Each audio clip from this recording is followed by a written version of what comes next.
யாரா நீ இப்படி சாப்பிட்ற? வணக்கம் மக்களே.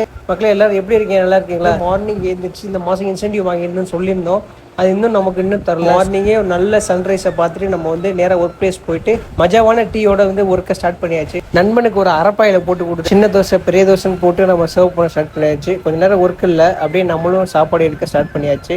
காலைல டிஃபன் பார்த்தீங்கன்னா ரொம்ப அருமையாக இருந்துச்சுங்க. தோசை பூரின்னு சொல்லிட்டு கம்ப்ளீட் பண்ணிவிட்டு நேராக ரூம் வந்துட்டு நல்ல உறக்கம், கிட்டத்தட்ட 3-4 மணி நேரம் நம்ம தூங்கி முடிச்சுட்டு நம்ம 4 மணிக்கு எழுந்திரிச்சு ஒரு மஜாவான ஒரு பால்கனி வியூவை பார்த்துட்டு நம்ம நேராக ஒர்க் போக ஸ்டார்ட் பண்ணியாச்சுங்க.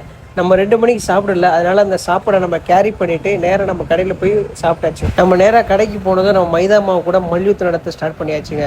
அப்படி இப்படின்னு போட்டு அந்த மாவை நல்லா மாலிஷ் பண்ணணும், அப்போ தான் புரோட்டா நல்லா வரும். நம்ம நிறைய வீடியோ பிடிச்சி நம்ம ஜொலிக்கிற புரோட்டாவை போட்டு முடிச்சாச்சுங்க.